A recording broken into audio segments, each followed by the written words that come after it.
الشيطان الرجيم بسم الله الرحمن الرحيم Bismillahirrahmanirrahim. Assalamualaikum warahmatullahi wabarakatuh. Innal hamdalillah nahmaduhu wa nasta'inuhu wa nastaghfiruh wa na'udzu billahi min shururi anfusina wa sayyiati a'malina. May yahdihillahu fala mudilla lahu wa may yudlilhu fala hadiya lahu. Asyhadu an la ilaha illallah wahdahu la syarika lah ilahul awwalina wal akhirin wa asyhadu anna Muhammadan abduhu wa rasuluhu. Allahumma salli wa sallim wa barik ala Muhammad wa ala alihi wa ashabihi wa man ihtadaw bihudahu ila yaumiddin, amma ba'd. Jamaah dirahmati Allah Subhanahu wa taala. Allahumma sallimna ila Ramadan wa sallim lana Ramadan wa tasallamhu minna mutaqabbala. Satu di antara sekian yang banyak bekal yang harus kita persiapkan sedini mungkin guna untuk menyambut tamu agung yang sudah kita tunggu-tunggu sekian bulan. Datangnya bulan Ramadan ini adalah satu momentum indah yang banyak dinantikan oleh seluruh kaum muslimin di seantero penjuru dunia. Maka oleh karena jamaah dirahmati Allah Subhanahu wa taala, bulan Ramadan ini adalah bulan ujian bagi kita, di mana kita diuji ditempa dengan berbagai ketaatan kepada Allah Subhanahu wa taala. Pun ujian itu juga bisa berbentuk kemaksiatan, meskipun kita di bulan yang penuh rahmat dan bulan yang diberkahi oleh Allah Subhanahu wa taala. Maka oleh karenanya, untuk bisa mengarungi satu bulan penuh ini butuh bekal yang cukup. Mengingat bulan Ramadan ini tidak hanya kewajiban kita berpuasa sesuai dengan kehendak dan keinginan kita, tapi puasa yang harus kita tunaikan secara berturut-turut dari hari pertama hingga hari yang terakhir. Tentu hal ini berbeda dengan bulan-bulan yang lain. Semisal puasa sunnah Senin Kemis, masih ada waktu untuk kita bernafas, kemudian kita berpuasa. Ada waktu longgar untuk kita bisa berkumpul dengan berkeluarga, kemudian kita berpuasa. Tapi bulan Ramadan, subhanallah, kita memang benar-benar diuji oleh Allah Subhanahu wa taala. Tak ada waktu istirahat sedikit pun. Tak ada satu hari untuk istirahat dan bolehnya kita untuk tidak berpuasa. Tidak ada satupun kesempatan bagi kita. Apalagi Allah Subhanahu wa taala sudah menyiapkan bahwasanya puncak dari kebahagiaan orang yang beriman di bulan Ramadan itu ternyata ditempatkan di akhir yakni Ramadan. Maka kalau bukan bekal yang cukup yang sudah kita siapkan yakni hari ini, tentunya kita nggak akan mampu bisa meraih yakni puncak dari kelezatan dan keberkahan bulan Ramadan. Mungkin barangkali bekal kita hanya cukup untuk 10 hari, cukup untuk 15 hari, atau mungkin barangkali hanya cukup untuk sepekan yakni saja. Maka oleh karena jamaah dirahmati Allah Subhanahu wa taala, marilah kita rundingkan yakni kembali puasa sunnah, pun demikian dengan tilawatil Quran, pun demikian dengan qiyamul lail. Meski dengan porsi yang sedikit, asalkan rutin, hal ini insya Allah akan membantu ya untuk meningkatkan dan menjaga stabilitas keimanan dan ketakwaan kita kepada Allah Subhanahu wa taala. Ingatlah Allah Subhanahu wa taala firman dalam surat Al-Isra, "Qul kullu ya'malu ala syakilati." Sesungguhnya setiap orang itu ya akan diberikan kemudahan oleh Allah Subhanahu wa taala sesuai dengan rutinitas yang ia lakukan. Sebagaimana orang ketika berada di detik-detik kematiannya, padahal sebelumnya yang namanya la ilaha illallah itu sudah dihafalkan semenjak kecil. Tapi ada saja halangan dan rintangan ketika kematian itu sudah hampir mendekatinya. Bukan la ilaha illallah kalimat yang selama ini ia hafalkan, terkadang yang keluar dari lisannya itu adalah nyanyian dan lagu-lagu. Ada apa dengan ini semua? Allah Subhanahu wa taala firman, kullu ya'malu ala yani syakilati. Semua orang itu akan diberikan kemudahan oleh Allah Subhanahu wa taala sesuai dengan kebiasaan yang ia rutinkan sebelumnya. Kalau sebelumnya meski ia sudah hafal la ilaha illallah, tapi lisannya ini selalu ia manfaatkan, ia gunakan untuk mendekatkan diri kepada syaitan lewat nyanyian, lewat lagu-lagu, maka hal inilah yang akan memberikan kemudahan bagi dirinya untuk mengucapkan hal yang sama meskipun ia sudah berada di titik kematiannya, waliyadzubillah. Pun demikian di bulan Ramadan ini jamaah. Sekitar 40 hari ini adalah waktu yang cukup, tak ada kata terlambat untuk kita untuk menyiapkan yakni bekal. Kalau seandainya kita rutinkan ketaatan kepada Allah, di antaranya adalah qiyamul lail meskipun 1 rakaat, dengan tilawatil Quran meskipun itu hanya beberapa ayat, atau dengan berpuasa meskipun itu hanya sepekan yakni sekali misalnya, maka hal ini insya Allah akan memberikan kemudahan kita tatkala kita sudah berada di bulan Ramadan. Di saat kita sudah di bulan Ramadan ditempa dengan berpuasa setiap hari, Allah Subhanahu wa taala akan memberikan kemudahan karena kita sudah membiasakan diri untuk menjaga puasa sunnah. Ketika kita sudah berada di bulan Ramadan di qiyamul lail, salat tarawih, kita enggak akan merasakan kesusahan karena kemudahan dari Allah diberikan kepada kita sebagaimana kita sudah merutinkan qiyamul lail di bulan-bulan dan hari-hari dan pekan-pekan sebelumnya.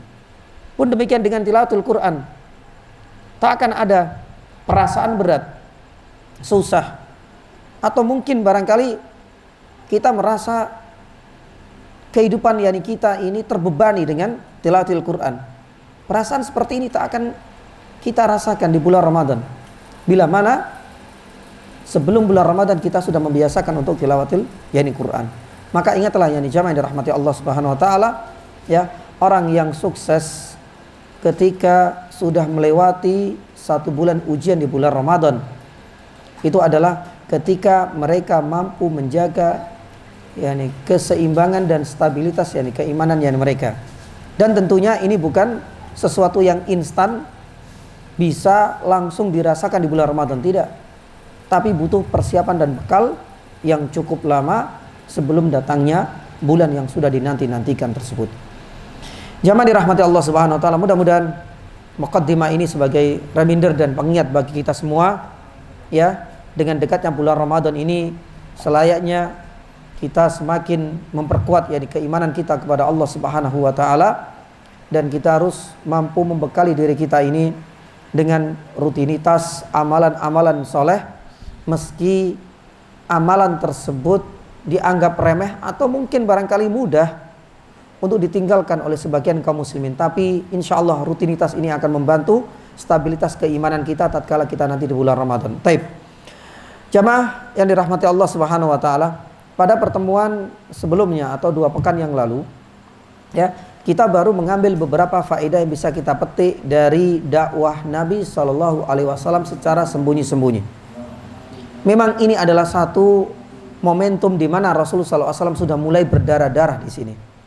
Berbeda dengan tema dan bab pertama, masih muqaddimah, kita masih mengenal Jazirah Arab dari sisi sosio-kulturalnya misalnya. Kita masih bisa melihat yakni bagaimana Nabi Shallallahu Alaihi Wasallam menghabiskan masa kecil dan masa mudanya. Tapi di bab kedua inilah saatnya kita harus lebih memfokuskan diri untuk mengambil setiap pelajaran yang bisa kita petik darinya. Karena di bab yakni kedua ini kental yakni sekali dengan realita dan kenyataan kita saat ini. Karena dakwah itu adalah kewajiban dan keharusan bagi setiap insan. Dan berkali-kali kita sampaikan, tidak membutuhkan hafalan 30 juz bagi seorang dai untuk berdakwah. Tidak membutuhkan ratusan atau mungkin ribuan hadis yang ia kuasai untuk bisa berdakwah, tidak. Bahkan dalam skup yang lebih kecil, lingkungan yakni keluarga, maka itulah sebenarnya adalah ladang dakwah kita. Maka disinilah pentingnya kita harus mampu mengambil, kita harus mampu untuk menapak tilasi setiap langkah dan jejak Nabi Shallallahu Alaihi Wasallam dalam yakni berdakwah. Terutama di awal-awal Nabi Shallallahu Alaihi Wasallam merintis dan membangun pondasi yakni dakwah yang akhirnya bisa kita rasakan dan kita bisa menikmati. Jadi bagaimana nikmatnya yani syariat ini. Maka jamaah yang dirahmati Allah Subhanahu wa taala, dakwah Nabi SAW sebagaimana yang sudah kita sampaikan itu terbagi menjadi dua. Dakwah secara sembunyi-sembunyi dan dakwah secara terang, yani terangan. Ya. Dan Nabi SAW melalui dua fase ini secara berurutan, dakwah secara sembunyi-sembunyi dan dakwah secara yani terang-terangan. Karena Nabi SAW mengamati dan mencermati situasi dan kondisi yang tidak kondusif dan tidak memungkinkan untuk dakwah secara frontal, secara terang-terangan. Karena dominasi orang-orang kafir dengan karakter yang begitu kerasnya, mereka adalah para penggila tradisi dan budaya warisan nenek moyang mereka. Ini bukan perkara yang mudah. Ya, maka di sini Nabi SAW yang butuh yang namanya fase yang pertama, itu dakwah secara sembunyi-sembunyi, sebagaimana yang kita sampaikan dahulu. Syekh Muhammad yani Nasruddin Al-Albani rahimahullahu taala mengatakan sekitar 3-4 tahun Nabi SAW berdakwah secara sembunyi-sembunyi, dari rumah ke rumah, door to door, dari pintu ke pintu yang lain, dari yani satu orang ke orang yang lain, dan dimulai dari wa anzir ashiratakal aqrabin, dari keluarga yang terdekat, dan itu adalah istrinya Nabi SAW sendiri dan ummahatul mukminin, dan menjadi istri pertama yaitu Khadijah radhiyallahu taala yani anha. Subhanallah, 3-4 tahun Nabi SAW yani berdakwah. Memang Nabi SAW ya itu punya manajemen yang perlu kita contoh. Dakwahnya Nabi SAW terukur. Ya, dakwahnya Nabi SAW itu benar-benar termanage yani dengan baik. Nabi SAW yani tidak berdakwah yani sembarangan. Dalam situasi yang pelik yani seperti itu, dengan kecerdasan dan dengan kecerdikannya Nabi SAW memilih orang-orang yang satu, mereka adalah orang-orang yang militan. Yang kedua, sebagaimana kita sampaikan, mereka adalah orang-orang yang punya integritas yani tinggi, keimanannya benar-benar teruji. Dan yang ketiga, mereka adalah orang-orang yang memiliki potensi yang besar untuk keberlangsungan yani dakwah selanjutnya. Subhanallah. Makanya di awal dakwah Nabi SAW kita bisa melihat militansi dari kader pertama itu tidak kita ragukan. Dari kalangan wanita muncullah nama Khadijah radhiyallahu taala anha. Ya, muncul yani pula Waraqah ibnu Naufal yang siap membantunya. Yani bahkan dalam kondisi seperti itu Waraqah sudah siap. Ya, dengan gagah beraninya beliau mengatakan, seandainya nanti saya masih hidup, ketika kaummu mengusirmu, ketika kaummu nanti menyakitimu, aku akan siap menjadi bentengnya. Subhanallah. Ya, padahal itu baru pertama kali Nabi SAW ketika diajak oleh Khadijah menyampaikan kondisi pertama kali mendapatkan wahyu, ketika Nabi SAW bertemu dengan malaikat Jibril di Gua Hira. Subhanallah. Langsung menunjukkan ya kepercayaan dan kejujurannya untuk selalu menyokong dan mendukung dakwah Nabi SAW. Dan ini bukan sembarangan. Ini yang dikatakan sebagai dasar, yakni kader yang benar-benar militan, ya, punya integritas tinggi. Dan memang Waraqah adalah salah satu di antara kader yang berpotensi. Ya, meskipun Nabi SAW merasa sedih, belum sempat Nabi SAW ya, bisa merasakan ya hasil dari dakwanya. Ternyata orang laki-laki yang pertama kali masuk Islam yaitu Waraqah, yani sudah dijemput ajalnya oleh Allah Subhanahu wa taala. Muncul yani pula yang namanya dari kalangan yani bapak-bapak yaitu Abu Bakar As-Siddiq. Ya, kita tidak meragukan yani bagaimana keimanan beliau, bagaimana militansi beliau dalam mendukung dakwah Nabi sallallahu alaihi wasallam. Pun demikian, yang paling penting adalah potensi yani dia. Karena Khadijah dari kalangan wanita, potensinya itu adalah dari sisi apa? Yani hartanya, subhanallah. Tidak pernah perhitungan yani dalam hal ini. Dan ini juga berlaku yani pada Abu Bakar As-Siddiq radhiyallahu taala anhu. Sangat berpotensi yani sekali. Apalagi beliau berasal dari kalangan terhormat, saudagar yang kaya raya, subhanallah. Jadi gak sembarangan Nabi SAW ketika melihat situasi yang tidak kondusif untuk berdakwah tetap harus dijalankan. Tapi kemudian tidak secara frontal, tidak langsung kemudian membuat tablik akbar, maaf. Ada fase yang harus dilalui Nabi SAW, yaitu fase dakwah secara sembunyi, yani sembunyi. Dari kalangan pemuda yang sudah disiapkan, yaitu Ali bin Abi Thalib radhiyallahu taala anhu. Ini pun yang tidak kita ragukan bagaimana kecerdasan dan keilmuan serta kesolehan yakni Ali bin Abi Thalib radhiyallahu taala anhu menjadi contoh dan panutan bagi para pemuda-pemuda yang lain. Subhanallah. Lengkap yakni sudah. Belum lagi dengan Zaid ibnu Haritha dari kalangan yakni pelayan, orang yakni bawaan. Jadi Nabi SAW yakni sudah memilih kader-kader pertama yakni kali guna untuk menyokong yakni dakwah Nabi SAW, yaitu dakwah secara yakni sembunyi-sembunyi. Adapun tentang keutamaan Khadijah radhiyallahu taala anha sudah kita sampaikan dahulu. Ketika Nabi SAW menikahinya, yakni mulai dari sifatnya, mulai dari gelarnya. Ya, kalau Nabi SAW dapat gelar Al-Amin, kalau gelar yang diberikan oleh masyarakat yakni jahiliyah kepada Khadijah itu adalah, ada yang mengatakan Al-Afifah, ada yang mengatakan At-Tahirah. Karena Khadijah radhiyallahu anha tak pernah sedikit pun ikut ya nimbrung dengan tradisi dan budaya sesatnya masyarakat jahiliyah ketika itu. Makanya dianggap sebagai orang yang suci, Tahirah. Ada yang mengatakan Al-Afifah. Meskipun yakni perzinahan sudah merebak, subhanallah, ya, Khadijah termasuk orang yang terhormat dan selalu menjaga kehormatannya. Ya, ini sudah kita ulas dari dahulu. Pun demikian dengan kader yang kedua, orang yang beriman, yaitu Waraqah ibnu Naufal. Dan sudah kita sampaikan yakni kemarin, ya, memang ada silang pendapat di kalangan para ulama mengenai ya apakah beliau termasuk sahabat yang kita dianjurkan untuk mendoakan at-taraddi bihi radhiyallahu taala anhu kalau disebutkan namanya, ataukah dia adalah seorang mukmin, seorang muslim yang biasa, bukan termasuk yakni sahabat. Ya, sudah kita sampaikan Syekh Muhammad ibn Shalih Al-Utsaimin rahimahullah taala, pun demikian dengan Syekh Shalih Fauzan hafidhahullahu yani ta'ala lebih condong bahwasanya Waraqah ibn Naufal itu adalah salah satu di antara sahabat. Makanya bila disebut namanya maka dianjurkan untuk membaca radhiyallahu taala anhu. Wallahu taala alam, meski saya pribadi lebih condong dengan yakni pendapat yang kedua, bahwasanya beliau adalah orang yang soleh dan orang yang beriman dengan Nabi SAW ajarannya, tapi bukan termasuk yakni sahabat. Ya, kenapa yakni demikian? Karena Waraqah ibn Naufal waktu itu mempercayai dan beriman kepada berita yang disampaikan oleh Rasul SAW, dan ketika itu Nabi SAW belum resmi menjadi Rasul, ya, tapi sudah terlebih dahulu ajal menjemput Waraqah ibnu Naufal. Tapi kita yakin dia adalah orang yang beriman, karena didasarkan yakni pada rekomendasi berita gembira bisyarah dari Nabi SAW, di mana Rasul SAW pernah bersabda, la tasubbu, jangan sekali-kali kalian nistakan, menghina, mencela Waraqah bin Naufal. Kenapa? Yani karena Rasul SAW ra'aitu lahu jannatan au jannatain. Karena saya melihat ya bahwasanya Waraqah bin Naufal ini sudah dijamin oleh Allah Subhanahu wa taala surga, subhanallah. Berarti yang masuk surga dipastikan dia adalah orang-orang yang beriman.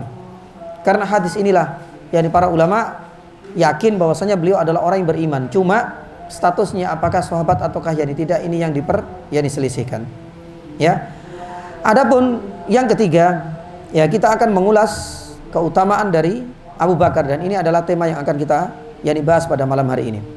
Dan ini adalah bagian dari keutamaan dan bagaimana jasa-jasa Abu Bakar dalam merintis pertama kali dakwah bersama Nabi Shallallahu Alaihi Wasallam. Maka oleh karenanya, yani faedah yang bisa kita petik yani dari dakwah secara sembunyi-sembunyi ini adalah yang berikutnya tentang keutamaan Abu Bakar As-Siddiq radhiyallahu taala yani anhu.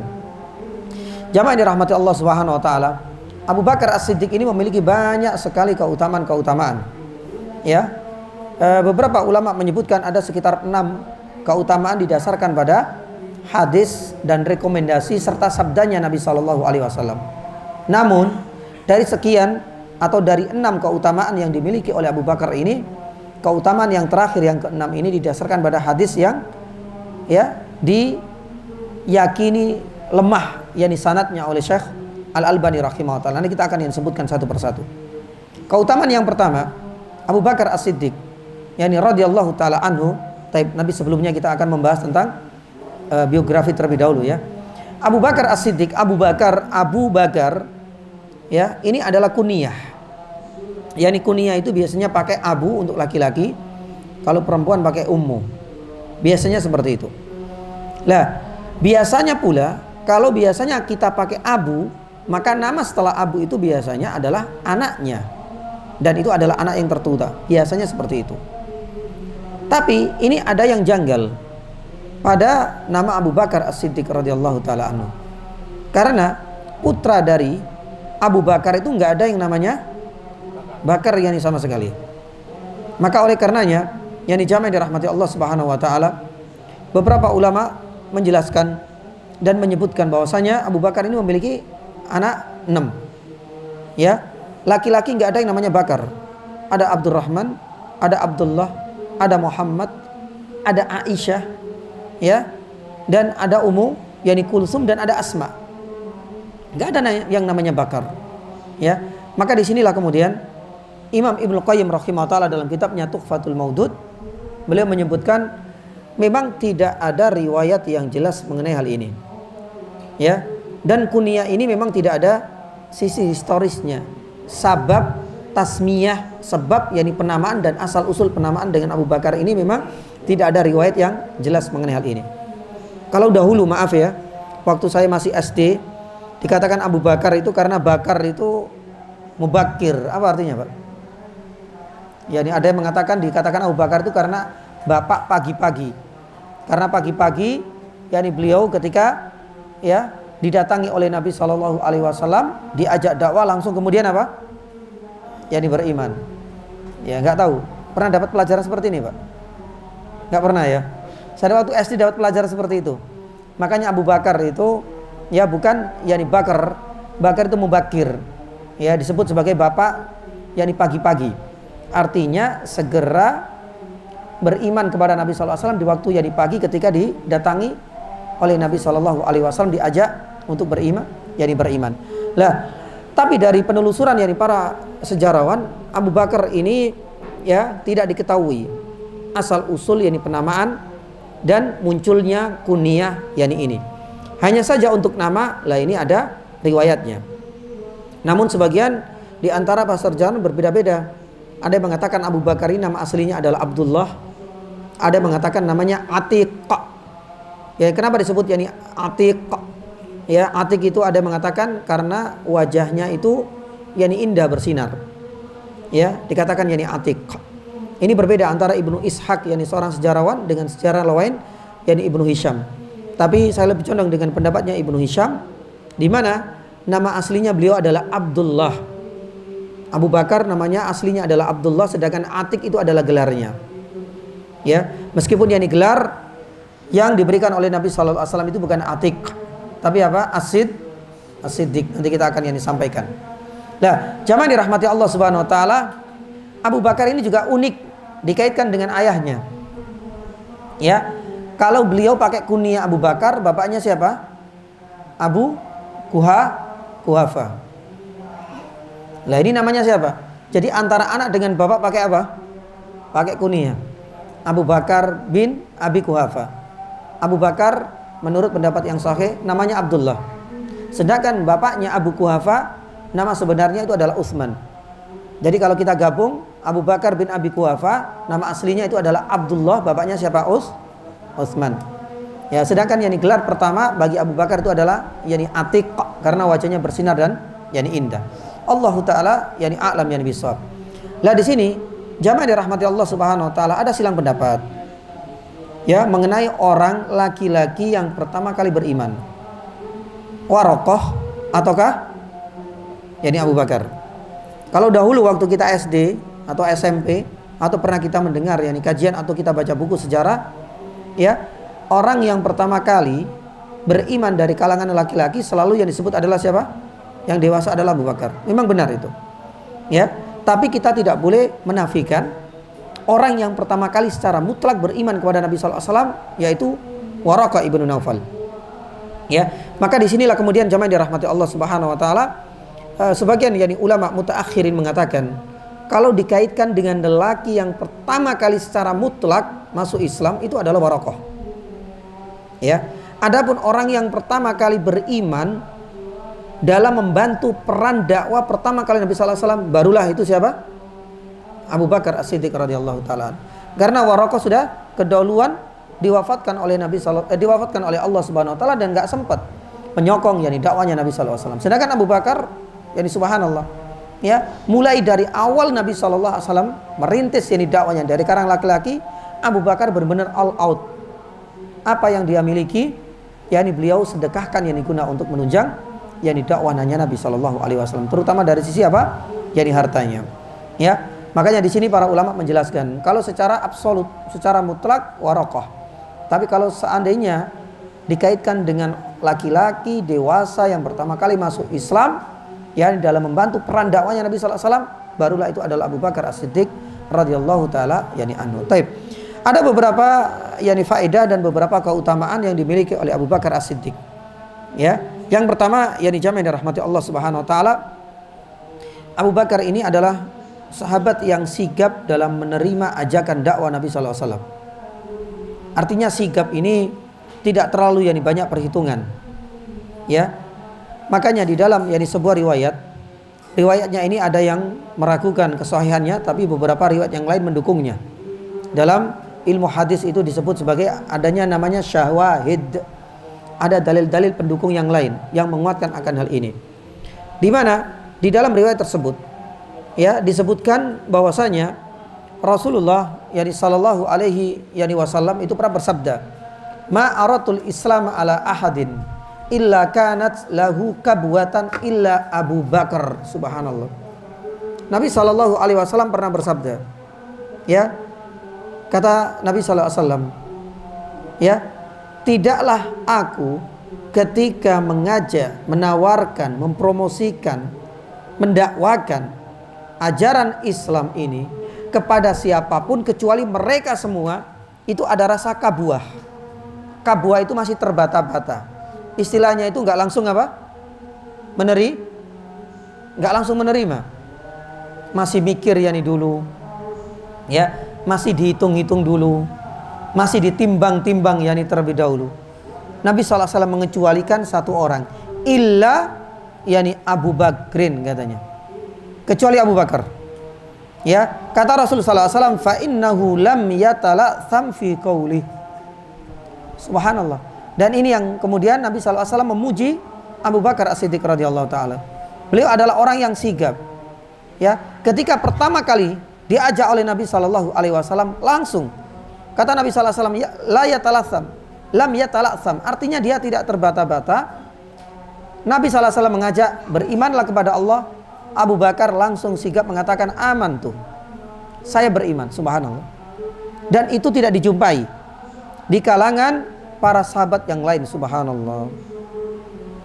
Dan ini menjadi satu bukti bahwasanya keutamaan Abu Bakar dan itu masuk dalam pujiannya Nabi SAW. Satunya sahabat, orang yang pernah didakwahi Nabi SAW dan sigap dalam menerima ajakan dakwanya Nabi SAW. Maka oleh karenanya jamaah dirahmati Allah Subhanahu wa taala, di dalam riwayat yang lain Nabi sallallahu alaihi wasallam itu pernah juga memuji Abu Bakar plus temannya setia yaitu Umar bin Khattab radhiyallahu taala anhu. Dalam sebuah riwayat disebutkan dalam Sahih Bukhari dan Sahih Muslim, ketika itu ada seorang laki-laki yang memberikan beban yang berat di atas sapi sebagai alat transportasi dan tunggangannya. Tapi waktu itu dikasih beban yang berat. Subhanallah, Allah Subhanahu wa taala tampakkan kuasanya. Allah Subhanahu wa taala jadikan sapi itu akhirnya mampu berbicara. Ketika beban terlalu berat, sapi itu kemudian mengatakan bahwasanya inni lam ukhlaq li hada walakinni khuliqtu lil hars. Kata sapi tersebut, wahai petani, wahai manusia, saya diciptakan oleh Allah Subhanahu wa taala bukan untuk sebagai alat transportasi untuk membawa beban yang berat. Tapi saya diciptakan oleh Allah Subhanahu wa taala lil hars. Hars itu untuk membajak sawah. Subhanallah. Hal ini menjadikan heran bagi petani tersebut. Akhirnya qala nas subhanallah abaqaratun takallam. Bagaimana mungkin seekor sapi itu bisa berbicara? Tapi ini adalah kuasanya Allah Subhanahu wa taala. Lah di sini nanti ada endingnya. Ketika itu Nabi SAW memberikan komentar, Qala Nabi sallallahu alaihi wasallam, fa inni uminu bidzalik. Ya, kalau memang ada yang menyampaikan berita dan informasi seperti itu, dan informannya itu adalah sahabatku, dan para sahabat itu adalah orang-orang yang sudah direkomendasikan akan kejujurannya, nggak mungkin berdusta. Kata Nabi SAW, kalau saya dapat informasi seperti itu, yani uminu bidzalik, pasti aku akan mengimaninya, pasti aku akan percaya dengan kisah itu, meskipun secara yani nalar dan logika sehat nggak mungkin yang namanya hewan itu bisa yani berbicara dengan lisannya. Tapi Nabi SAW melihat kepada informannya, ya, dan saya percaya dengan itu. Lah, lanjutannya dari ucapan Nabi SAW ini apa itu? Wa Abu Bakar wa Umar bin Khattab radhiyallahu taala anhu. Abu Bakar pun kalau dikasih cerita ini langsung pasti akan yani beriman. Seandainya yang menyampaikan itu adalah aku, yani subhanallah. Ya, padahal waktu itu Abu Bakar itu enggak hadir di situ. Abu Bakar waktu itu dan Umar memang tidak ada di dalam kisah itu. Tapi saking yakinnya Nabi SAW, ya, seandainya Abu Bakar itu dikasih cerita itu dan saya menyampaikan, sudah, dia nggak akan menimbang-nimbang dan nggak akan mempertimbangkan ini benar apa enggak ya, masuk akal apa enggak ya. Karena melihat apa? Sosok informan yang menyampaikan, langsung yang dipercaya. Nah, ini adalah pujian yang kedua yang menunjukkan bagaimana keutamaan yang dimiliki oleh Abu Bakar yang tidak dimiliki oleh yang lain. Sikap dalam ya menerima ajakan dakwanya Nabi Shallallahu Alaihi Wasallam dan tidak ada keraguan sedikit pun. Yani subhanallah. Dan ini berat ya. Yani kita sendiri kadang-kadang masih menimbang-nimbang, ini keuntungannya untuk saya apa? Kerugiannya lebih banyak apakah keuntungan yang lebih yani banyak? Itu kadang-kadang kita masih menimbang-nimbang. Tapi subhanallah, Abu Bakar As-Siddiq ketika diajak beriman kepada Allah, tinggalkan yani ya dengan sigap, kata Rasulullah SAW, yani kabwatan lam yatala'tham yani fi qawlihi. Dia tidak beralasan yani satupun. Dia tidak meminta tenggang waktu, coba berilah saya waktu ya Rasulullah 2 hari saya akan memikirkan. Enggak juga. Abu Bakar langsung kemudian aman tuh, saya beriman yani dengan yang engkau yani ajarkan dan engkau dakwakan wahai Muhammad, yani subhanallah. Taib, ini adalah yang pertama yani jamaah. Adapun keutamaan yang kedua, para ulama yani menyebutkan ya Rasulullah SAW memberikan yani gelar As-Siddiq. Ini adalah keutamaan, ya, karena yani gelar itu menunjukkan keistimewaan seseorang, dan menjadi lebih istimewa lagi kalau yang memberikan gelar itu siapa? Manusia yang spesial, manusia yang istimewa, yaitu Nabi Shallallahu Alaihi Wasallam. Ya, sebagaimana gelar yang disematkan kepada seseorang itu istimewa, menunjukkan gelar itu adalah sebuah kelebihan. Tapi kalau seandainya kelebihan itu yang memberikan Rasulullah atau Allah Subhanahu Wa Taala, maka berarti levelnya lebih mulia yani lagi. Pun demikian dengan As-Siddiq yani ini. Dan gelar ini memang Nabi Shallallahu Alaihi Wasallam yang memberikannya. Di dalam yani Sahih Bukhari disebutkan, ketika itu Nabi Shallallahu Alaihi Wasallam sedang naik gunung Uhud atau bukit Uhud, ditemani oleh Abu Bakar, ditemani oleh Umar, pun demikian dengan Utsman ibn Affan radhiyallahu taala anhu. Subhanallah, ya, gunung dan bukit Uhud adalah benda mati yang tidak diberikan akal dan perasaan oleh Allah Subhanahu wa taala. Ketika Nabi Shallallahu Alaihi Wasallam itu naik di atasnya bersama dengan 3 sahabat yang mulia ini, ya, apa yang terjadi? Farajafa bihim, ya, ternyata bukit Uhud ini bergetar, merasa nggak enak, canggung dan lain sebagainya, karena yang naiki adalah manusia-manusia mulia. Nabi Shallallahu Alaihi Wasallam yang sadar, ya, dengan adanya getaran-getaran itu adalah efek yang dari apa? Gunung Uhud yang merasa nggak enak, merasa ya mungkin bahasa kita itu ya ini gimana Pak ya, agak sedikit ya nih, bukan GR tapi apa? salah tingkah. Ini benda mati ya nih jamaah. Ya ini subhanallah, salah tingkah gimana? Akhirnya Nabi SAW yang segera, ini bahaya. Kalau sampai bergetar ya ini terus ya ini bisa jatuh semua ini para sahabatnya. Nabi SAW kemudian mengatakan Uthbut Uhud. Ya, diam Uhud. Ya, nggak usah banyak tinggal, sudahlah, nggak apa-apa. Baru kemudian Nabi SAW mengatakan fa innama alaika nabiyyun wasiddiq wasyahidan. wahai Gunung Uhud. Dan ini adalah prediksi yang benar-benar nanti nyata terjadi. Ya, nggak usah salah tingkah wahai Gunung Uhud. Di atasmu saat ini ada Nabi, berarti Rasulullah. Yang kedua ada Siddiq. Siapa? Abu Bakar. Nah, ini menjadi satu gelar yang akhirnya tersematkan yakni pada namanya Abu Bakar As-Siddiq. Selalu disebutkan Abu Bakar yakni As-Siddiq. Karena gelar ini diberikan oleh Nabi SAW secara khusus. Dan yang ketiga, Nabi SAW mengatakan wasyahidan.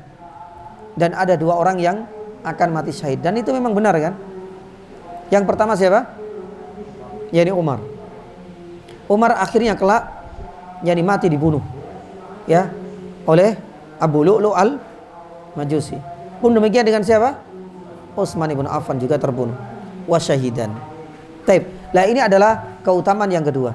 Ketika Allah Subhanahu wa taala lewat lisan Rasul sallallahu alaihi wasallam memberikan gelar khusus yakni kepada Abu Bakar As-Siddiq. Kenapa yang disebut ini As-Siddiq? Ya, karena yakni As-Siddiq itu adalah orang yang selalu membenarkan apa yang disampaikan oleh Nabi Shallallahu Alaihi Wasallam. Ya, subhanallah. Dan ini gelarnya nggak sembarangan. Sebagaimana Al-Amin yang melekat pada diri Nabi Shallallahu Alaihi Wasallam, nggak pernah Nabi Shallallahu Alaihi Wasallam itu berbuat yang curang, nggak pernah. Selalu yang amanah, selalu yang jujur dalam tutur katanya. Subhanallah.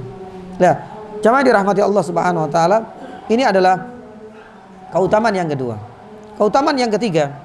Abu Bakar As-Siddiq ini dianggap sebagai sahabat yang paling berjasa dengan hartanya di awal dakwah Nabi Shallallahu Alaihi Wasallam.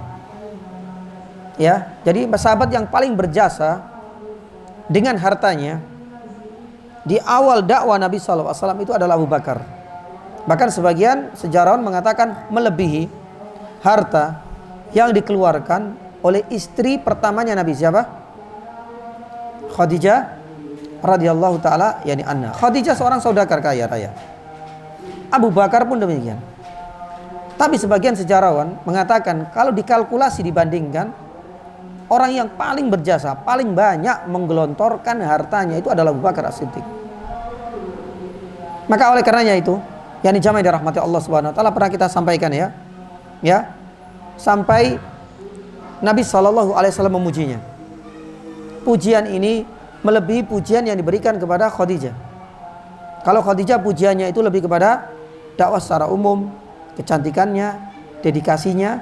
Tapi untuk harta, ya itu tidak sedalam pujian dan setinggi pujian Nabi SAW kepada Abu Bakar As-Siddiq dalam yakni sokongan hartanya untuk dakwah.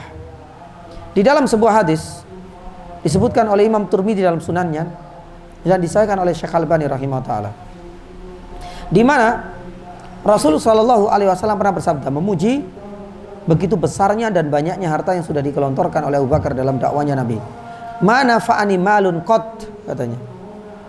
Mana fa'ani malu Abi Bakrin. Dan Nabi Shallallahu Alaihi Wasallam ini bukan basa-basi. Dan memang apa yang disampaikan Nabi Shallallahu Alaihi Wasallam itu adalah sesuai dengan realita dan kenyataannya. Apa terjemahannya? Tidak ada harta yang paling bermanfaat bagiku, terutama dalam menyokong yakni dakwahku. Tidak ada harta yang paling bermanfaat yakni bagiku, kata Nabi sallallahu alaihi wasallam, sebagaimana manfaat besar ya dari harta Abu Bakar untuk yakni dakwahku, yakni subhanallah. Jadi berarti ya ini menunjukkan bagaimana besarnya sokongan yakni harta dari Abu Bakar yakni untuk dan dakwah Nabi sallallahu alaihi wasallam. Ketika Abu Bakar mendengarkan dan menyimak pujian dari Nabi Shallallahu Alaihi Wasallam yang ini, Abu Bakar yani fabaka. Abu Bakar yani akhirnya menangis sembari mengatakan yani ma'ana wa mali illalak. Ya Rasulullah, siapalah saya nggak ada apa-apanya. Ya, ini menunjukkan apa? Zuhudnya, tawaduknya Abu Bakar ketika dipuji, ya, dan itu di hadapan beberapa sahabat yang lain. Tapi Abu Bakar yang dengan tawaduknya mengatakan nggak ada apa-apanya. Karena merasa bahwasanya sebanyak apapun harta yang sudah dikeluarkan untuk dakwahnya Nabi SAW, karena memang ini sudah menjadi haknya Allah, haknya Rasulullah. Dia merasa yani ma'ana, saya bukan apa-apa, katanya. Wa mali illalak, hartaku seluruhnya ini adalah untuk engkau ya Rasulullah.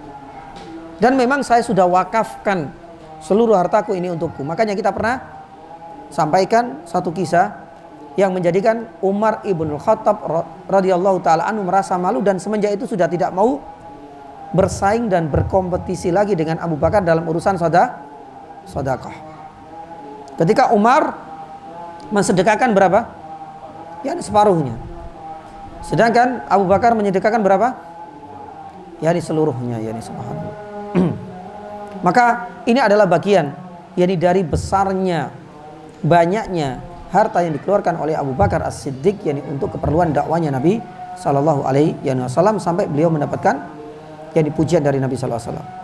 Makanya pernah kita kalkulasi yakni sedikit yakni saja, ya. Di antaranya adalah harga Bilal.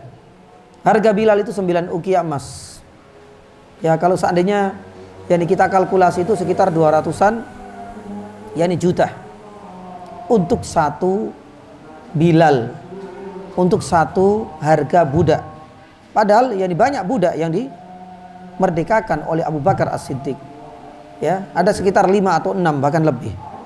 Kalau seandainya satu harga untuk seorang budak itu sekitar 200-an yakni jutaan, kalau kita kalkulasi 6 sampai 7 berarti lebih dari 1 M yakni subhanallah. Dan itu merdeka yakni jamaah. Sudah enggak ada keterikatan yakni dengan diri kita. Ini beda dengan membantu. Kita membeli pembantu dengan 200 yakni juta, itu masih menjadi hak milik kita. Dia harus mengabdi kepada kita. Ini enggak. Budaknya milik orang lain, dia merdekakan, dia bebas, sudah enggak ada ikatan lagi. Dan setiap yakni budak 200 yakni juta, subhanallah. Ini adalah angka yang benar-benar fantastis. Ya, itu baru untuk yakni budak. Belum lagi untuk sokongan dakwah Nabi SAW, keperluan operasional dakwah dan lain sebagainya. Subhanallah, 1 M lebih. Maka jemaah yang dirahmati Allah Subhanahu Wa Taala, pantas yakni juga Nabi SAW memberikan dan melayangkan pujian untuk Abu Bakar. Manafa'ani malun qad manafa'ani malu Abu Bakar.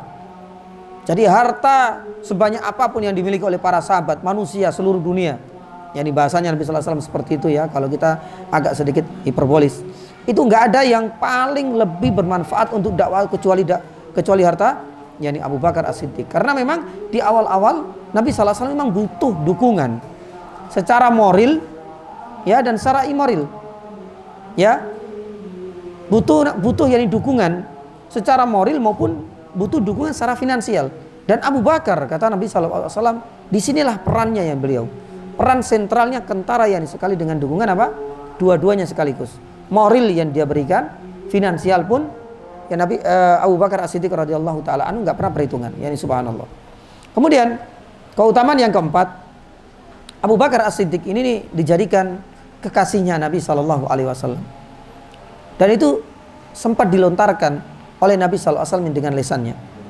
Makanya di dalam sebuah riwayat, yakni Nabi sallallahu alaihi wasallam pernah bersabda, diriwayatkan oleh yakni Jundab radhiyallahu taala anhu, sebelum Nabi SAW meninggal, 5 hari sebelum meninggal, itu Nabi SAW yani pernah bersabda, inni abra'u ilallahi ayyakuna li minkum khalil. Kata Nabi SAW, sesungguhnya aku berlepas diri kepada Allah kalau ada seorang dari kalian yang menjadi kekasihku. Karena Nabi SAW sebenarnya nggak ingin, dan memang tidak ada perintah dari Allah untuk menjadikan khalil, kekasih. Kekasih ini bukan istri ya, artinya orang yang dianggap dekat yakni dengan Nabi SAW. Sebagaimana Nabi SAW pun demikian dengan Nabi Ibrahim dijadikan Khalilullah, kekasihnya Allah Subhanahu Wa Taala. Nabi SAW juga sebenarnya pengen ya untuk menjadikan salah satu di antara sahabatnya menjadi kekasihnya Nabi SAW. Tapi hal itu tidak diberikan izin oleh Allah Subhanahu Wa Taala. Lah di sini Nabi SAW mengatakan sampai beliau berandai-andai, fa inna Allah Taala qad ittakhadani khalilan. Memang menjadi satu keistimewaan bagiku karena Allah Subhanahu wa taala menjadikanku menjadi khalil, kekasihnya. Kama ittakhadha Ibrahim khalila, sebagaimana Allah Subhanahu wa taala menjadikan Nabi Ibrahim sebagai khalilullah. Jadi ada 2 khalillah. Ya, walau kuntu muttakhidan min ummati khalilan. Kalau seandainya saya diberikan izin ya dari Allah untuk menjadikan salah satu di antara umatku ini adalah menjadi kekasihku, yang dipilih siapa? Bukan istrinya. Kata Rasulullah SAW, latakhattu Abu Bakrin khalilan. Pasti, niscaya aku akan sungguh-sungguh jadikan Abu Bakar itu adalah pilihan satu-satunya untuk menjadi kekasihku.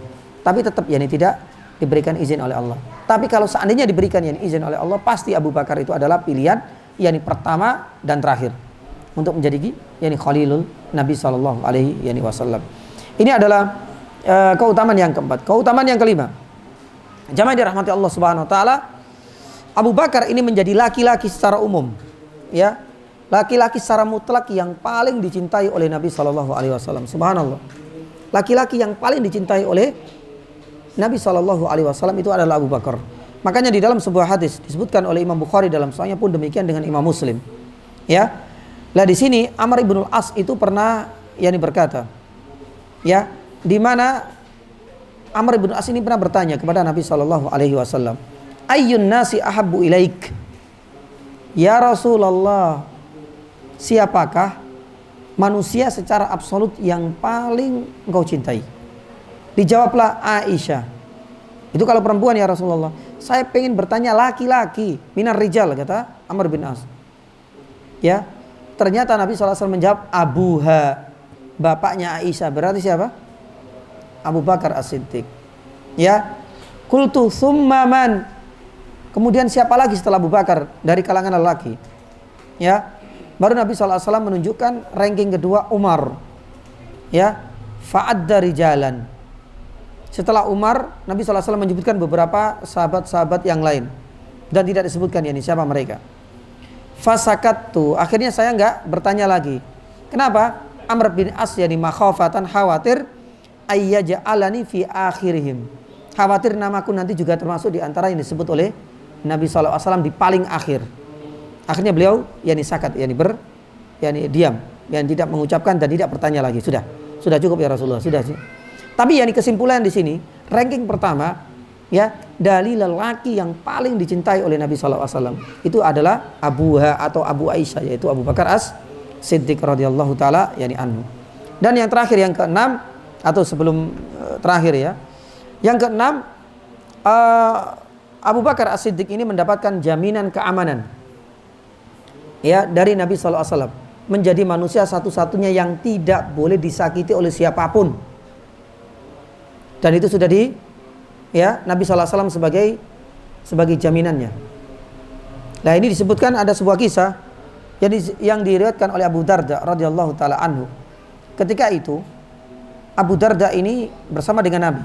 Datanglah Abu Bakar As-Siddiq itu sembari mengangkat atau memegang ujung dari jubahnya sampai kelihatan lututnya.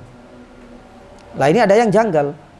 Karena yang namanya Abu Bakar ini adalah orangnya tawadhu, orangnya pemalu. Lah, kalau sampai berbuat demikian berarti ada satu masalah besar ini. Sama ya, orang tergopoh-gopoh, kadang-kadang perempuan tergopoh-gopoh itu kadang-kadang kan, maaf, saya itu Pak ya. Ya, jariknya kadang-kadang langsung diangkat buru-buru. Lah, yang diangkat di sini oleh Abu Bakar itu adalah jubahnya sampai kelihatan lututnya. Ini janggal sekali, pasti ada masalah ini. Maka di sini jamaah dirahmati Allah Subhanahu wa taala, ya, Nabi SAW kemudian berkomentar kepada Abu Darda, ini temanmu ini pasti ada masalah ini. Lagi ada masalah ini. Karena ini bukan ciri khas dan kebiasaannya si Abu Bakar, sampai ngangkat-ngangkat ujung dari jubahnya ini sampai kelihatan lututnya. Barulah kemudian Abu Bakar datang salam kepada Nabi SAW sembari menyampaikan dia merasa berdosa sekali. Ya Rasulullah, saya berbuat salah kepada Umar. Ya, mungkin lisannya ini menjadikan hati Umar tersakiti. Akhirnya saya berusaha untuk meminta maaf kepada Umar bin Khattab. Tapi Umar nggak mau membuka pintu maaf untukku. Subhanallah. Ya. Abu Bakar dengan karakter yang lembut, ya, kemudian merasa dicampakkan, bagaimana kondisinya? Ya semakin, ya seperti itu.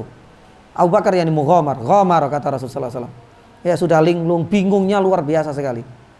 Ya. Nah, ketika disampaikan seperti itu, Rasulullah SAW mencoba untuk menenangkan dirinya. Yaghfirallahu laka ya Abu Bakar. Gak usah khawatir. Umar gak membuka pintu maaf untukmu, tapi Allah Subhanahu wa taala telah mengampuni dosa-dosamu. Ya. Ini subhanallah, enggak sembarangan ini. Berarti langsung, bukan Umar tapi pencipta dari Umar. Allah Subhanahu wa taala telah mengampuni dosa-dosamu wahai Abu Bakar. Enggak usah engkau merasa bingung, engkau menjadi gundah gulana seperti ini. Ya, yang penting antum tenang ya ini saja. Subhanallah, yani jamaah dirahmati Allah Subhanahu wa taala. Ketika Nabi SAW menyampaikan hal ini, kisah ini itu sampai kepada Umar. Umar akhirnya merasa sekarang gantian bersalah. Ya Allah, berarti anak yang salah ini. Lawang ketika Abu Bakar laporan kepada Rasulullah, karena saya nggak membuka pintu maaf untuk Abu Bakar, ternyata langsung Allah Subhanahu wa taala yang langsung kemudian memaafkan yakni Abu Bakar. Gantian yakni sekarang. Dia berusaha mencari Abu Bakar As-Siddiq. Di rumah dia nggak dapat. Ternyata waktu itu Abu Bakar As-Siddiq lagi bersama dengan Nabi sallallahu alaihi wasallam. Kelihatan dari jauh, Abu Bakar ini melihat wajah Nabi SAW ini berubah, menunjukkan ketidaksukaan kepada Umar bin Khattab. Karena merasa apa? Abu Bakar kok nggak dimaafkan gitu loh. Masya Allah, manusia terbaik, lelaki yang paling dicintai. Ya, untuk masalah kecil ini saja, kenapa sih Umar nggak membuka yakni pintu dan celah sedikit untuk memberikan pintu maafnya untuk siapa? Abu Bakar gitu loh. Makanya ketika dari kejauhan Umar sudah mulai mendekat Nabi SAW, Abu Bakar mencermati wajah Nabi SAW ini menunjukkan ketidaksukaan dengan kehadiran Umar. Gara-gara teman setianya ini disakiti oleh Umar bin Khattab. Subhanallah, ketika Umar datang, apa yang terjadi? Lah inilah ya baiknya Abu Bakar As-Siddiq. Abu Bakar ketika melihat seperti itu, ya yang nggak enak malah siapa? Abu Bakar. Padahal dia sudah merasa bersalah, minta maaf, ya nggak dimaafkan. Gantian Nabi SAW sekarang itu malah seakan-akan nggak suka dengan Umar, merasa kasihan dengan Umar. Langsung kemudian Abu Bakar menyampaikan, ya Rasulullah, inni kuntu adlam. Ya Rasulullah, sing salah aku ya Rasulullah. Subhanallah. Abu Bakar seperti ini, sing salah aku wes. Ya, jangan kau teruskan. Karena melihat wajah Nabi SAW sudah menunjukkan ketidaksukaan dengan kedatangan Umar. Ya Rasulullah, saya yang salah. Diucapkan selama 2 kali. Barulah di sini Rasulullah SAW menyampaikan lah, dan ini mudah-mudahan ini menjadi pelajaran untuk kita. Nabi SAW kemudian menyampaikan, Innallaha ba'athani ilaikum fakultum kadzabta. Ingat wahai para sahabatku, ketika pertama kali aku mendakwakan ya kepada kalian semua, semuanya kalian semua termasuk Umar, kalian semua adalah orang-orang yang mendustakanku, kata Umar bin Khattab radhiyallahu taala anhu. Kata Rasul sallallahu alaihi wasallam. Baik.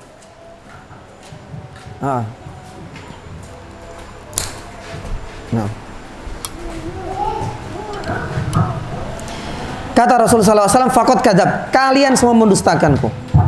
Dilanjutkan, wa qala Abu Bakar shadaq, satu-satunya yang membenarkan dan menerima dakwahku ketika itu, di saat kalian mendustakan, itu adalah satu-satunya adalah Abu Bakar. Umar di situ itu. Ya. Nabi sallallahu alaihi wasallam melanjutkan lagi. Wa wasani binafsi wa mali. Di saat aku berdarah-darah berdakwah, aku membutuhkan sokongan finansial. Satu-satunya yang mendukungku, yang membantuku Abu Bakar. Kalian masih mendustakanku.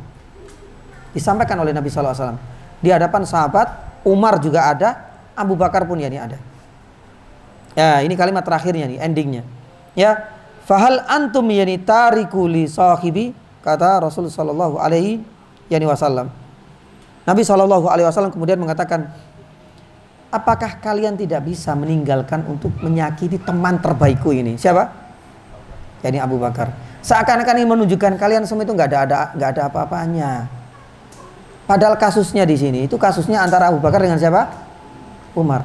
Tapi Nabi SAW menggunakan apa? Kata ganti banyak. Nggak langsung menyebut Umar. Tapi Nabi SAW mengatakan, ketika aku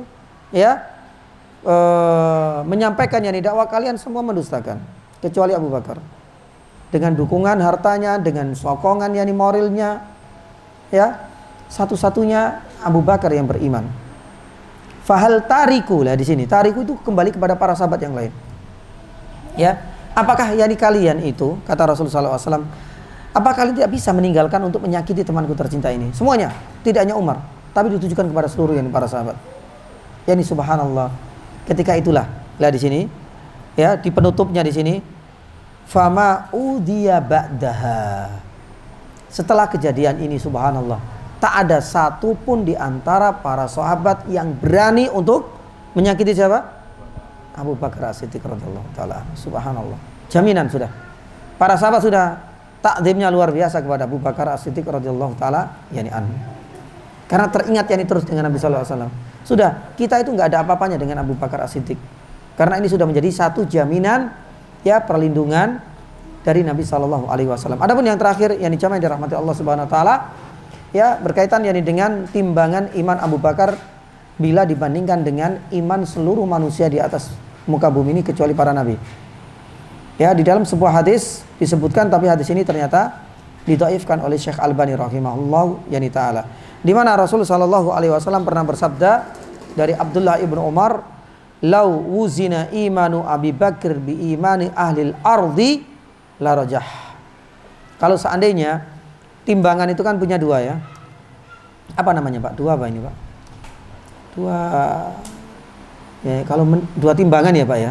Nah, kalau seandainya imannya Abu Bakar satu-satunya ditaruh di ya sebelah kanan misalnya, sedangkan di tempat yang lain itu iman seluruh penduduk yakni bumi ini la rajah, masih dominan dan masih berat iman satu orang dibandingkan dengan imannya seluruh penduduk yakni bumi ini.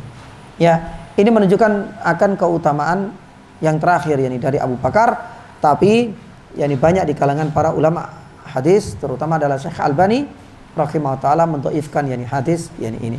Allah taala yani a'lam yani bisawab. Insyaallah yani selebihnya kita akan yani sampaikan pada ya pertemuan yang berikutnya, masih menyisakan keseriusan ya dakwah yang ditunjukkan oleh Abu Bakar, dan ini nanti kita akan petik. Ya makanya di dalam yani berdakwah kita harus benar-benar serius. Kita harus benar-benar mampu untuk manage yani dengan baik.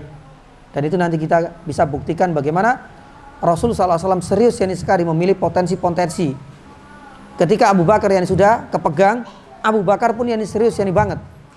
Makanya dari tangan yani beliau dengan izin Allah, banyak manusia-manusia yang berpotensi masuk Islam dengan apa? Keseriusan yang ditunjukkan oleh Abu Bakar dalam berdakwah. Ya, pun demikian. Ya di antara yani faedah yang lain yang akan kita sampaikan pada pertemuan yang berikutnya, ya, itu adalah bagaimana pahala yang mengalir pada diri Abu Bakar As-Siddiq radhiyallahu taala anhu. Bahkan ada yang mengatakan Abu Bakar ini adalah manusia soleh selain para nabi dan para utusan yang paling banyak pahalanya. Kenapa demikian? Karena kalau kita lihat sahabat-sahabat yang sudah dijamin surga, hampir seluruhnya itu masuk Islam melalui perantara siapa? Abu Bakar. Berarti ya seluruh orang-orang yang berpotensi, amalan ibadahnya, amalan solehnya, pahalanya pun akan mengalir kepada orang yang pertama kali mendakwai. Siapa? Abu Bakar. Dan gak sembarangan. Utsman ibnu Affan, saudagar kaya raya, ya, yang pernah membayar sumur rumah. Makanya para ulama menyebutkan mengalir terus wakaf produktif ini kepada Umar. Kepada siapa? Utsman. Tapi jangan lupa, Utsman dulu masuk Islam melalui perantara siapa? Itu juga akan mengalir ya ke beliau, subhanallah. Ya kepada Abu Bakar As-Siddiq. Pun demikian dengan yakni apa? Sa'ad ibn Abi Waqqas. Pun demikian dengan Abdurrahman ibnu Auf. Mereka adalah orang-orang kaya raya. Subhanallah, wakafnya banyak sekali. Secara tidak langsung mengalir kepada Abu Bakar As-Siddiq. Subhanallah. Pun demikian dengan Thalha ibnu yani Ubaidillah. Belum lagi dengan orang-orang yang sudah dimerdekakan oleh ya Abu Bakar As-Siddiq. Ini banyak sekali. Ya Allah. Makanya ini adalah di antara beberapa hal yang akan kita sampaikan ya. Di dalam dakwah itu memang kayak seperti MLM tapi ya jauh ya Pak ya. Jadi skemanya itu yani subhanallah, yani seperti yani piramida ya, bukan terbalik ya. Artinya satu orang yang kita ajak ya, itu kita akan mendapatkan aliran yani keuntungan dalam bentuk yani pahala. Kalau seandainya orang yang kedua berdakwah, mendakwai orang lain, apapun, berdakwah kepada orang lain, bersedekah, kita pun akan mendapatkan aliran, dan begitulah seterusnya. Ya, makanya di dalam yani dakwah, ya jamaah yang dirahmati Allah Subhanahu wa taala, nanti kita akan yani petik yani pelajaran berharga apa yang kita miliki dari potensi yang telah yani melekat yani pada diri kita, itu manfaatkan. Ya, mungkin barangkali potensi kita dalam berdakwah itu adalah sebagai seorang IT atau tim media, ya manfaatkan itu. Dari situlah insya Allah mudah-mudahan pahala itu akan mengalir. Saya nggak bisa apa-apa, saya hanya bisa sebagai tukang yani antar jemput. Manfaatkan potensi itu, insya Allah yani itu akan mengalir yani pahala kepada yani kita, yani demi untuk melancarkan yani proses yani dakwah. Yani subhanallah, saya nggak bisa apa-apa, saya paling mentok itu biasanya bagian yani seksi akomodasi dan yani misalkan konsep, laksanakan ya demi untuk kelancaran yani dakwah yang misalnya. Makanya Rasulullah SAW pernah bersabda, man dalla ala yani khairin yani kafaili, siapapun yang turut membantu berkontribusi dalam yani dakwah, dalam kebaikan, dalam amal soleh, dia akan mendapatkan yani pahala seperti yani pelakunya langsung, subhanallah.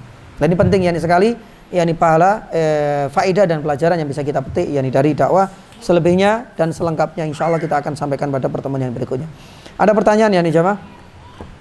Nggih, monggo. Waalaikumsalam warahmatullahi. Mengenai dakwah, kadang-kadang awalnya itu niatnya itu ikhlas sekali, kemudian di tengah jalan karena sering ngobrol sering ini ada teman yang kadang-kadang memuji menyambung melenceng. Untuk menjaga niat agar tetap konsisten ikhlas itu niatnya gimana? Taib, ini jazakallah khairah. Ini jamaah dirahmati Allah Subhanahu wa taala, yang namanya menjaga keikhlasan itu bukan hanya bagi para pegiat yani dakwah. Yani antara diri kita dengan Allah Subhanahu wa taala dalam melaksanakan ibadah yang sifatnya fardhi, personal pun kita harus tetap yani menjaga yani keikhlasan. Yani terkadang kita sudah terbiasa ini ya beribadah dengan Allah Subhanahu wa taala secara intensif, yani salat malam. Tapi selalu yani ada ganjalan.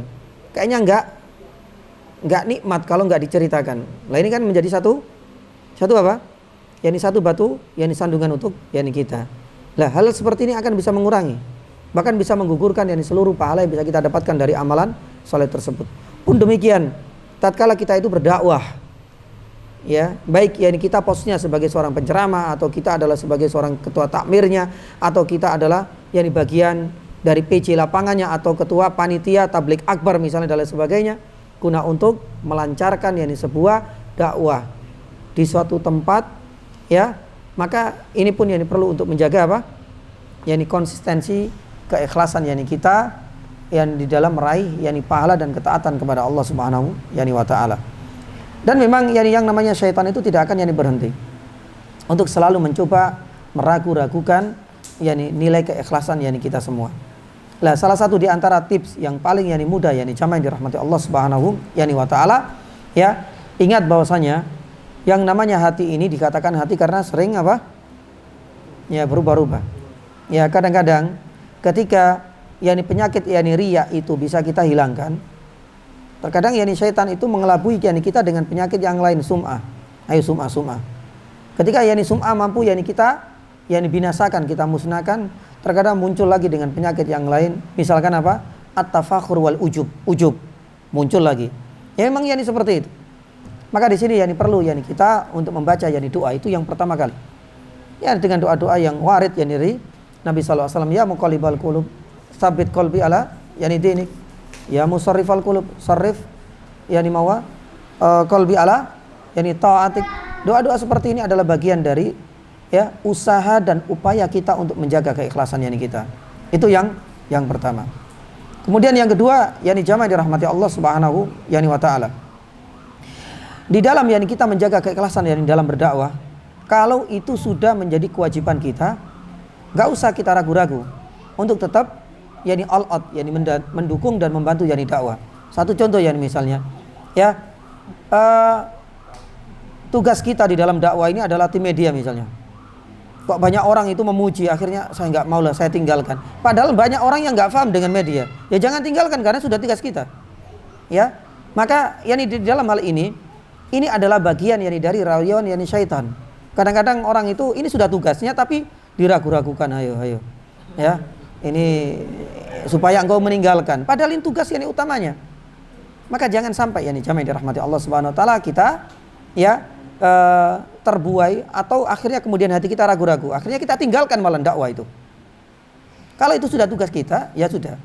Berbeda kalau seandainya itu bukan tugas kita dan kita tidak punya kemampuan dalam hal ini. Ya misalnya gitu. Ya dia sebagai tugas bagian media dan tidak punya latar belakang, maaf ilmu syar'i sama sekali. Dikomor-komor sama temannya.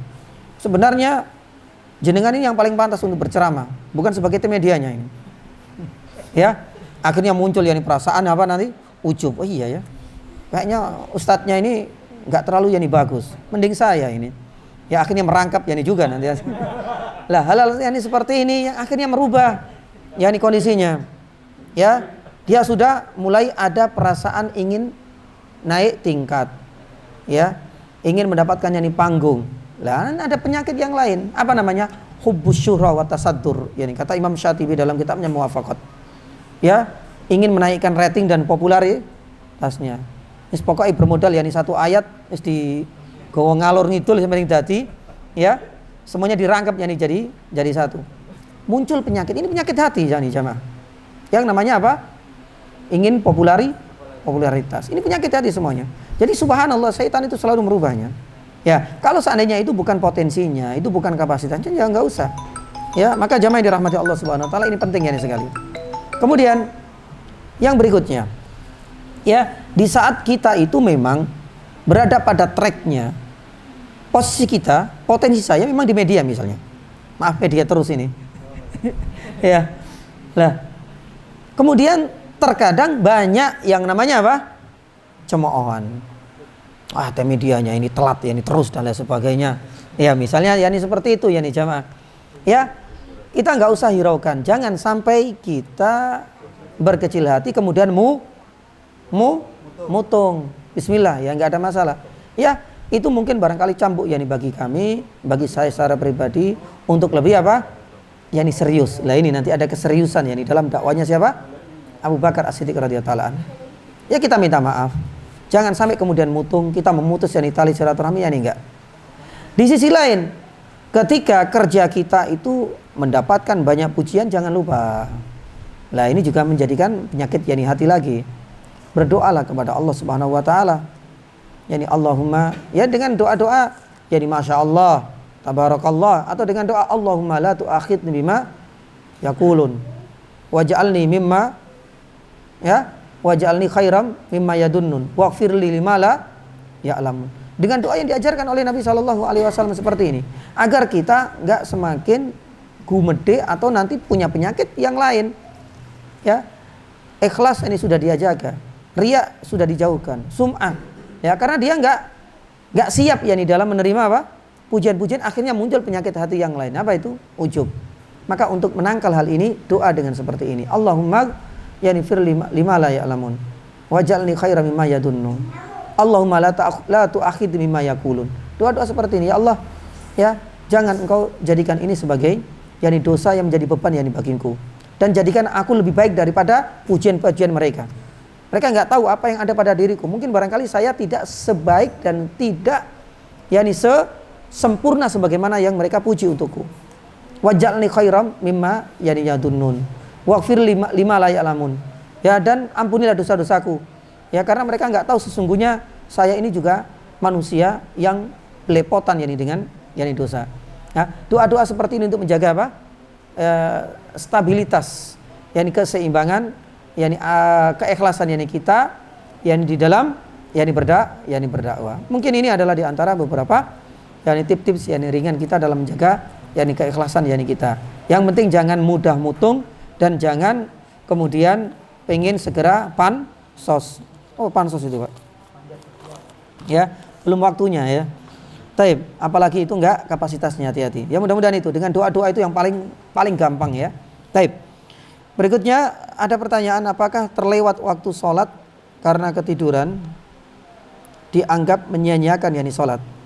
Jamaah dirahmati Allah Subhanahu wa taala, ketiduran itu biasanya istilahnya ketiduran itu karena faktor sengajaan.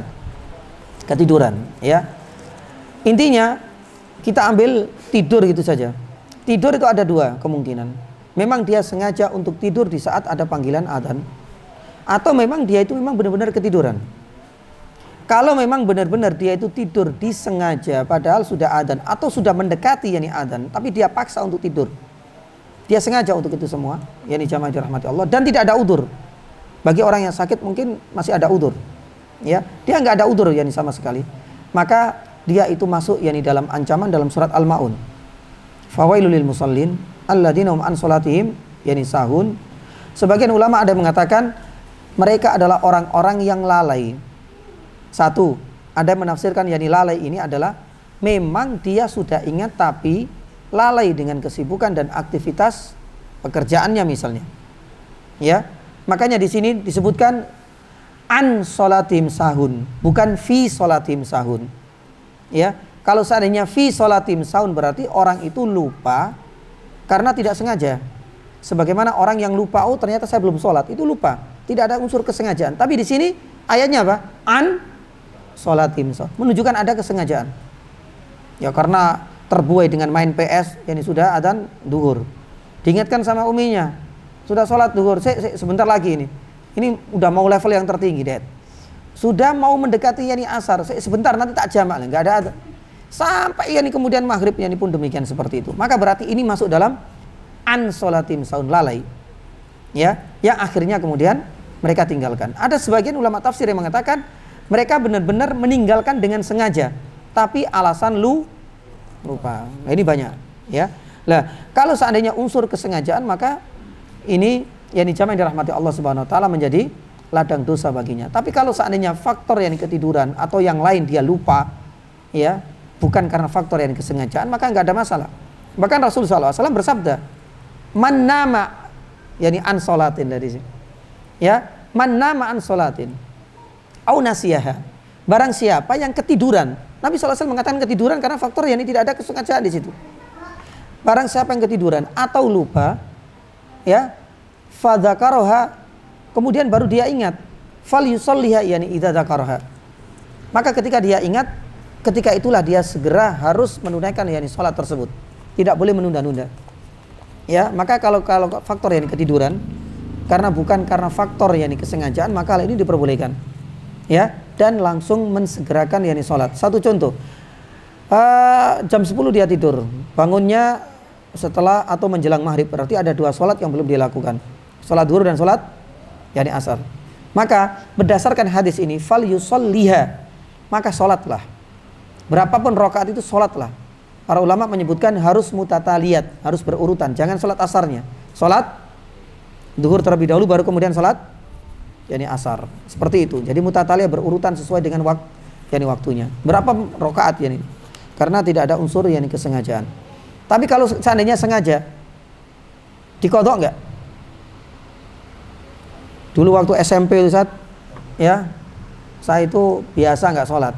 Paling sering itu enggak sholat subuh. Dibangunin, pe sholat. Sampun Pak, padahal belum sholat. Atau SMP Ustaz. Lah pertanyaannya sekarang, alhamdulillah saya sudah hijrah misalnya, saya sudah ngaji, saya sudah bertaubat ini Ustaz. Pertanyaannya, apakah saya mengqodho sholat yang dulu saya sengaja tinggalkan? Para ulama mengatakan tidak ada. Pernah dituturkan oleh Syekh Muhammad bin Shalih Al-Utsaimin, tidak ada kewajiban untuk mengqodho sholat yang ditinggalkan secara sengaja, kecuali hanya dituntut untuk taubat. Yang kedua, perbanyak amalan soleh, karena innal hasanati yudhibnas sayyi'at. Cuma itu. Apakah boleh sholat jamak diberi jeda berzikir? Enggak ada masalah. Ya. Lah di sini memang silang pendapat mengenai ucapan selain zikir. Kalau di sela-sela dengan ngobrol boleh enggak? Ya, sebagian ulama ada mengatakan ngobrol dibolehkan asalkan ngobrol itu masih dikaitkan dengan masih ada hubungannya dengan sholat. Atau perkara-perkara yang itu bukan perkara-perkara duniawi murni. Ya, misalkan lagi sholat duhur, hujan deras mau dijamak, dia ngobrol imamnya, saya maju, sana, ayo tutup pintunya, itu yang keset-kesetnya itu pakaian, lah omongan-omongan seperti ini. Tapi demi untuk merasakan kenyamanan sholat, ya, karena hujannya mendadak turun dengan derasnya, maka ulama mengatakan ucapan-ucapan seperti ini diperbolehkan. Ya, tapi wallahu taala alam bisawab, para ulama mengatakan bahwasanya ucapan dalam urusan duniawi apapun ya, selama jedahnya itu enggak terlalu lama masih dibolehkan, enggak ada masalah, langsung yani sambung ya. Hanya saja berapa sih batasnya ya, hal ini masih diperselisihkan. Yang penting yani tidak sampai kemudian ditinggal yani ngopi dulu ke warung, yani giras ngopi-ngopi dulu ya, kita makan dulu baru kemudian ayo kumpul lagi yuk ya, kita sholat yani jam asar, yang tadi kan belum ya. Kalau sampai ya pada pekerjaan-pekerjaan yang menyita yani waktu yang tidak ada kaitannya yani sama sekali yani dengan yani sholat, maka hal ini yang tidak boleh yani jamak, yani tunggu nanti pada waktu yani saatnya datang sholat yani berikutnya. Allah taala alam yani bisa seperti itu. Demikian ya. Ya. Tadi dikatakan apabila terlupa kemudian langsung pada saat ingat. Nah, ingatnya itu pada saat jam-jam dilarang waktu sholat. Taib. Itu bagaimana hukumnya? Enggak ada masalah. Ya fal yusalliha ila dzakarha. Salatlah. Ya, apalagi ini salat wajib. Yang namanya salat wajib itu malah harus tetap lebih diprioritaskan. Ya. Dan itu enggak berlaku. Sebab yani larangan yani salat itu pada waktu-waktu yang terlarang itu berlaku sebenarnya pada larangan sholat yani sunnah. Kalau sholat wajib ya wajib harus segera untuk dilaksanakan. Ya, itu yang harus yang difahami. Kemudian yang kedua, sebagaimana kita sampaikan, fal yusalliha idza dzakaraha. Nabi SAW memberikan apa? Syarat. Sholatlah, segeralah sholat. Kapan? Idza dzakara, ketika ingat. Ya ketika ingat itu kita nggak melihat ini kondisinya apapun. Ketika ingat berarti harus langsung salat. Nggak boleh menunggu. Nggak boleh kemudian menunda. Dan ini adalah yani bukti bahwasanya kita harus bersegera untuk yani salat di saat kita dzakaroha, di saat kita sudah ingat. Nggak boleh menundanya. Taib, yani demikian. Kondisinya ada besar. Misalnya ketiduran, mimpi. Nah, ya kalau hadas besar ya tahu ya Pak ya. Yani harus apa? Harus bersuci terlebih yani dahulu. Tidak boleh fal yusolli idza dzakara, ya wes lah. Ya. Enggak usah wudu, kemudian enggak usah salat, enggak usah mandi besar, yang penting kemudian salat, ya enggak. Tetap harus wudu. Karena dia hadas. Kalau seandainya hadasnya besar, ya tetap harus yani mandi. Kalau seandainya ada masalah yani dengan kesehatannya, misalnya panas dan lain sebagainya, ya sudah cukup dengan tayamum langsung kemudian yani salat. Yani seperti itu. Karena yang namanya fal yusolli idza dzakara, salat itu tidak akan sah kalau belum terpenuhi yani syaratnya. Ya. Misalkan saat pokoknya harus salat, iya salat. Yani padahal waktu itu misalnya ya masih telanjang, kemudian pokoknya salat. Saya ingatnya dalam kondisi telanjang, kemudian apakah kemudian kita takbir Allahu Akbar? Ya enggak kan? Ya, kita harus mengikuti yani syarat-syaratnya harus terpenuhi. Ya, harus kemudian kita sempurnakan baru kemudian kita salat. Itu maksudnya. Allahu taala alam. Taib, yang dijamaah dirahmati Allah Subhanahu wa taala, demikian yang bisa kami sampaikan, mudah-mudahan ada faedahnya. Ya, dan kalau tidak ada udzur kita akan lanjutkan sesi yang terakhir, yang keempat atau yang ketiga ya. Yani dari faedah bisa kita petik dari dakwah Nabi sallallahu alaihi wasallam secara sembunyi-sembunyi. Nanti berkaitan dengan keutamaan yang masih tersisa dari Abu Bakar, kemudian keutamaan yang ada pada Ali bin Abi Thalib, pun demikian dengan Zaid ibnu Harithah. Kemudian nanti kita akan sampaikan juga keutamaan berkaitan dengan apa? Pentingnya kita di dalam berdakwah itu memilih orang-orang yang masih fresh. Karena sebenarnya Abu Bakar itu masih fresh. Belum terlalu apa? Tua. Karena usianya ketika masuk Islam baru usia 38, itu masih fresh. Tua itu baru usia berapa? 40 tahun, itu adalah awal orang dikatakan yani tua. Sedangkan yang lain masih di bawahnya. Ali bin Abi Thalib 10 tahun. Yani Utsman itu kisaran 15-an tahun ke atas, 20 tahun. Mereka adalah orang-orang yang masih muda. Ini penting yani sekali guna untuk menyokong yani dakwah yani kita. Ya, itu adalah salah satu di antara faedah insyaallah nanti kita akan yani sampaikan pada pekan depan. Mudah-mudahan bisa kita tuntaskan. Tapi kita tutup dengan doa majelis. Subhanallah, asyhadu an la ilaha illa anta astaghfiruka wa atubu ilaik. Sallallahu ala nabiyyina Muhammadin wa ala alihi wasallam.